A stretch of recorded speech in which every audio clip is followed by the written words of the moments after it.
In the mere days after Palestinian terrorists infiltrated Israel on October 7th, massacring more than 1,000 people and abducting some 240 more, we saw pro-Palestinian demonstrations around the world, both online and offline, calling for more Palestinian terrorism against Israel, the annihilation of the Jewish state, and even the gassing of Jews.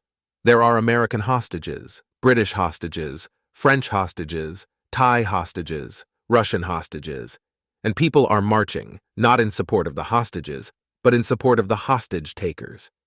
Mind you, these demonstrations occurred a good 2 to 3 weeks before Israeli ground forces entered the Gaza Strip.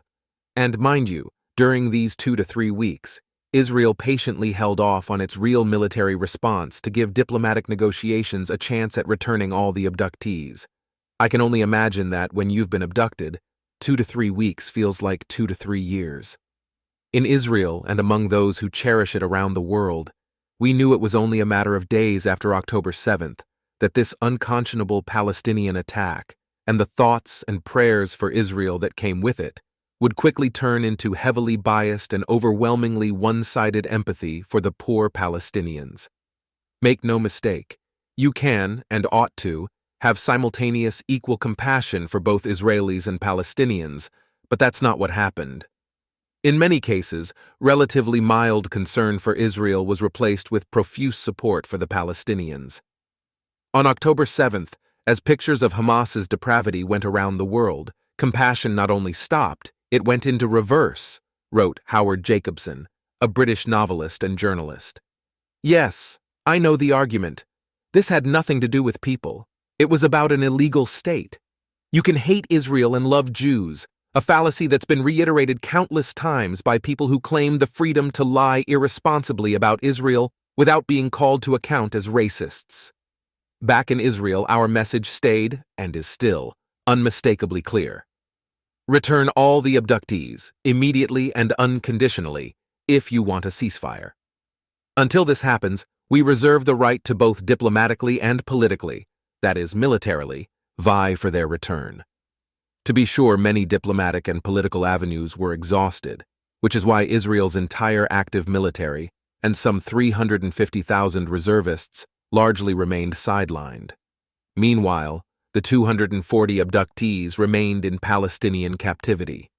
With every day that has passed in this now 123-day war, the abductees have become just another subplot, an afterthought for many people, and even forgotten by several others, in spite of the abductees being one of the two main reasons why Israel is doing what it's doing in Gaza. How could one of the worst hostage situations in modern history become just another subplot, an afterthought, and even forgotten? First, the State of Israel has never had a great PR strategy. In Hebrew, what is called hasbara, which is derived from the Hebrew word lehasbir, to explain.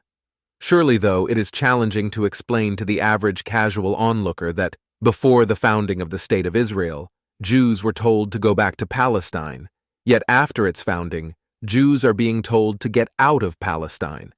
Or that now the same pro-Palestinian demonstrators holding up signs saying, "You don't get to choose how we resist," are the same demonstrators who are trying to tell Israelis how to do so.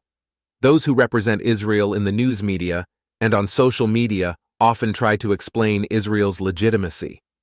This approach actually plays into the hands of the people who try to delegitimize the Jewish state, since no other country in the world is focused on legitimizing itself. Additionally, explanations about Israel's legitimacy go in one ear and out the other for people who never thought Israel was a legitimate country to begin with. Other pro-Israel folks argue that if you judge any state by the mistakes it makes, the whole world would be horrific. Again, this logic falls on deaf ears, because so many people believe that Israel, in and of itself, is one massive mistake. Then there are those who want to talk about proportionality and international law and genocide and all these other terms, even though the people who hashtag and throw them around while attacking Israel have no inkling of what they actually mean. We could go on and on about the seemingly unlimited yet very much accurate arguments that we are all making in the news media, on social media, and in other places. but it is a mistake, at least for now, to try and tally up as many pro-Israel rebuttals as possible. At the moment, I would advise anyone representing Israel in both formal and informal capacities to maintain and repeat two simple-worded messages. 1. We will absolutely consider a ceasefire when every single one of the 136 people who were kidnapped, including a 1-year-old boy, has been safely returned to Israel. And 2. Until this happens, Israel will do whatever we feel is necessary to safely return all of these abductees, which I am sure you would want Israel to do if your family members or children were taken captive. Why simple? And why repetitive? Just ask Donald Trump how he, of all people, won the 2016 U.S. presidential election and why he has a remarkable chance to retake the U.S. presidency in the election in November. Another reason that the abductees have become just another subplot during the Israel-Hamas war is, of course, anti-Semitism. To be sure, it is not anti-Semitic to wish Israel could try to eradicate Hamas and other Palestinian terrorist groups in Gaza through different means. But it is anti-Semitic to scorn every single one of Israel's actions and intentions, to disparage Israelis for what they do not do, to overinflate accusations like settler violence, and to refuse to give legitimacy to the existential fears that drive our thoughts and actions. Yet still, today, all over the world, all over social media, and more alarmingly, in the middle of major liberal cities, you hear thousands of people explicitly calling for more death to more Jews. Will only complete and utter Jewish extinction be enough? Of course not, many people will tell you. I just don't like when Israeli Jews do what they do. In other words, a classic gaslighting ploy to make it about anti-Zionism, a lame attempt to differentiate Israeli Jews from other Jews, which every educated Jew knows is the newer, more socially acceptable rendition of anti-Semitism. And when we Jews try to defend their beloved, absolutely necessary, and also quite ordinary country, they continue to gaslight us with words like, "Oh, so you support the occupation." You do not have to love Israel and the Middle East's complex realities. And the occupation is indeed a complex reality. To understand the Jewish state's utmost necessity and admire the unbelievable nature of its creation and development. Again, if you judge any state by the mistakes it makes, the whole world would be horrific. Yes, Israel has greatly changed since its founding in 1948, and the Palestinians' complete refusal since the 1930s to peacefully share the land has naturally played a part in hardening what some might call Israeli hardline positions. In recent years, Israel's policy to effectively enable Hamas as the governing power in Gaza must also be cause for concern.